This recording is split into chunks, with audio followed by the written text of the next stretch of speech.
Kalau semua orang bisa menafsirkan konstitusi sesuka-sukanya, ya amburadul lah negara ini, rusaklah negara ini, kayak gitu. Ya untuk apa juga ada MK, kan kayak gitu. Berarti ini kan dia presiden sendiri tidak menghormati MK gitu. DPR tidak menghormati MK. Bagaimana putusan 91 itu ditafsirkan sendiri oleh dan dibenarkan dengan menggunakan para ahli hukum dan lain sebagainya gitu. Nah, termasuk DPR saya kira. Ketika DPR menyetujui Perpu itu menjadi undang-undang, bahkan bukan di sidang pertama, artinya seluruh anggota DPR yang menyetujui itu kan membangkang terhadap konstitusi. Dia menafsirkan sendiri tentang konstitusi, bahkan menafsirkan diri tentang putusan Mahkamah Konstitusi itu sendiri suka-suka dia demi kepentingan-kepentingan dia gitu loh. Ini hanya terus-terusan akal-akalan untuk pembenaran-pembenaran bahwa apa yang dijalankan itu sudah sesuai dengan sistem dan mekanisme. Putusan MK aja kan kalau kita menyimpulkan perintahnya A dilaksanakannya C kuadrat, kan gitu, udah jauh dari situ. Padahal jelas saya kira tafsir tunggal terhadap konstitusi itu ada di MK, ada di Mahkamah Konstitusi. Membangkang terhadap putusan MK ya berarti kan membangkang terhadap konstitusi. Membangkang terhadap konstitusi itu berarti pengkhianat bangsa kan? Kita ini rakyat, ya, kita ini harusnya memiliki kekuasaan, harusnya menjadi tuan di tanah kita sendiri. Kita ini rakyat banyak di sumber-sumber daya alam yang kaya raya kita ini, tapi tidak bisa dinikmati. Karena apa? Menurut saya tata kelola bangsa kita ini yang dikelola oleh penguasa-penguasa yang rusak, ya, yang hanya mementingkan kepentingan dirinya dan kelompoknya, tidak berkhidmat kepada konstitusi, tidak berkhidmat pada kepada Pancasila, tidak berkhidmat kepada rakyat, ya. Pancasila dan Undang-Undang Dasar hanya jadikan tameng untuk pembenaran-pembenaran terhadap apa yang mereka lakukan, yang intinya adalah mengkhianati rakyat, mengkhianati bangsa, mengadaikan bangsa ini. Ya, bahkan kita jauh terperosok kepada jurang, saya kira kemiskinan, jurang kepada kesengsaraan, hutang semakin besar gitu. Yang nanggung siapa sih? Apakah mereka? Enggak, rakyat itu, Pak.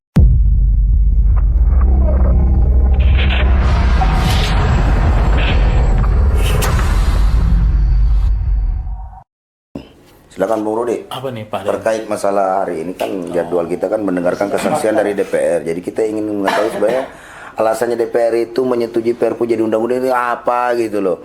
Padahal di luar demo bertubi-tubi, bahkan undang-undang Omnibus Law juga sudah dinyatakan inkonstitusional. Lantas kemudian konsep Perpu itu tidak jauh berbeda dengan yang dinyatakan inkonstitusional. Kok jadi kembali lagi main mensahkan aja, menyetujui, harusnya kan menolak saja.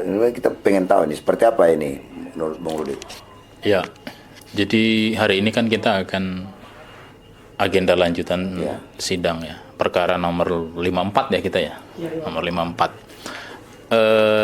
Kalau kita mencermati persidangan kemarin, saksi ahli gitu ya, saya kira tidak akan mungkin jauh berbeda keterangan fakta dengan ahli yang kemarin. Intinya begini ya. Pertama, saya kira pemerintah sendiri, kalau menurut saya itu adalah dia menafsirkan sendiri gitu ya, tentang masalah bagaimana melegalisasi tentang Perpu Cipta Kerja ini menjadi undang-undang gitu ya. Dan diperkuat dengan dalil-dalil para ahli yang menurut saya adalah sesuka hatinya menafsirkan konstitusi gitu. Padahal sudah sangat jelas ada tafsir tunggal yang saya kira itu adalah harus jadi rujukan dan final. Sepengetahuan saya itu kan hanya tafsir dari Mahkamah Konstitusi itu yang harusnya menjadi rujukan semua pihak gitu loh. Kalau semua orang bisa menafsirkan konstitusi sesuka-sukanya, ya amburadul lah negara ini, rusaklah negara ini, kayak gitu. Ya untuk apa juga ada MK, kan kayak gitu. Berarti ini kan dia presiden sendiri tidak menghormati MK gitu. DPR tidak menghormati MK. Bagaimana putusan 91 itu ditafsirkan sendiri oleh dan dibenarkan dengan menggunakan para ahli hukum dan lain sebagainya gitu. Nah, termasuk DPR saya kira. Ketika DPR menyetujui Perpu itu menjadi undang-undang, bahkan bukan di sidang pertama, artinya seluruh anggota DPR yang menyetujui itu kan membangkang terhadap konstitusi. Dia menafsirkan sendiri tentang konstitusi, bahkan menafsirkan diri tentang putusan Mahkamah Konstitusi itu sendiri suka-suka dia demi kepentingan-kepentingan dia gitu loh. Nah, dalam persidangan hari ini saya nggak tahu, saya sih nggak ngelihat ada anggota DPR yang diajukan oleh pemerintah, oleh presiden gitu ya, sebagai saksi fakta gitu. Yang ada tadi saya lihat itu kayaknya masih ahli ekonomi, ada juga dari serikat pekerja. Kita dengarkan saja apa nanti yang akan mereka sampaikan gitu. Tapi pada pokoknya saya kira gini, saya dan saya yakin 15 prinsipal yang lain itu tidak akan kaget gitu lah bahwa dalam persidangan kita itu akan menghadirkan saksi fakta dari serikat pekerja, serikat buruh, karena tahun lalu juga dalam gugatan yang melahirkan putusan 91 itu juga kan pemerintah juga presiden mengajukan saksi 2 dari serikat pekerja, serikat buruh gitu ya, dan seluruh kaum buruh Indonesia, rakyat Indonesia tahu siapa saja yang menjadi saksi fakta yang diajukan oleh presiden dari serikat pekerja, serikat buruh. Tahun ini juga nggak jauh berbeda serikatnya, saya kira gitu ya. Nah, ini menunjukkan satu, tadi saya setuju dengan Pak Baso, itu adalah bagian upaya untuk membenarkan bahwa pemerintah itu sudah bicara dengan serikat buruh gitu, meskipun pilih-pilih. Serikat buruh yang diajak omongnya itu pilih-pilih gitu. Yang penting asal gitu, untuk menunaikan tugas yang disebut dengan melibatkan partisipasi gitu.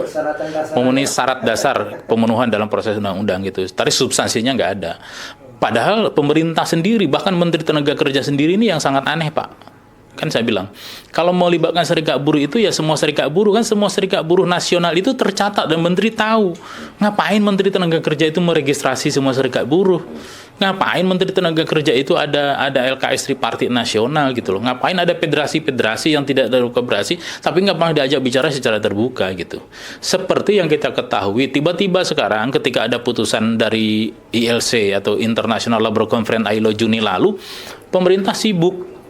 Ya kan, Menteri Tenaga Kerja tuh sibuk, Pak, serap aspirasi PP 36 tentang upah. Tapi di dalamnya itu ternyata dia adalah tadi sosialisasi tentang Omnibus Law. Nah, itu kan itu udah jelas gitu loh. Jadi dia tuh akal-akalan, akal bulus lah. Kalau memang serius mau menjalankan putusan MK itu kan diundang aja lah. Kantor Menaker itu luas gitu loh. Kalau nggak punya duit biar serikat buruh yang bayarin, ngumpulin suruh pimpinan-pimpinan serikat buruh itu gitu loh. Kalau saya begitu aja ya.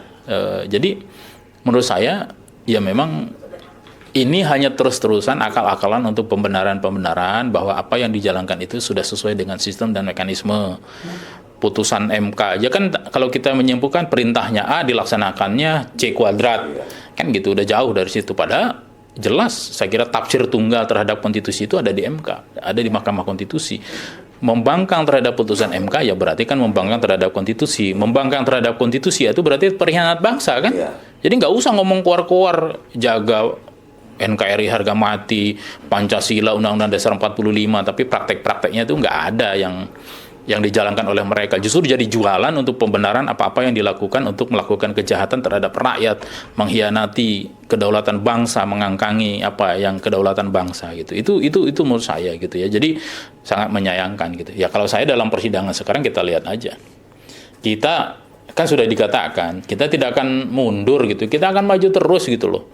Maupun pemerintah ini Bapak Presiden yang terhormat, yang mulia, dan anggota-anggota DPR yang kita gugat ini mau menghadirkan 100 saksi ahli, 100 saksi fakta, 1000 fakta mata akan kita hadapi gitu loh. Karena kita yakin Undang-Undang Omnibus Law ini adalah undang-undang busuk. Ya. Undang-undang yang dibutuhkan oleh rakyat sesungguhnya. Dan tidak juga menjawab tentang apa yang dielus-eluskan tentang investasi. Kalau lu benerin investasi ya kenapa nggak lu urusin aja soal masalah investasi itu? Memang apa sih dengan investasi itu? Apakah bisa mensejahterakan rakyat? Apakah bisa membawa negara ini menjadi negara yang maju, yang hebat?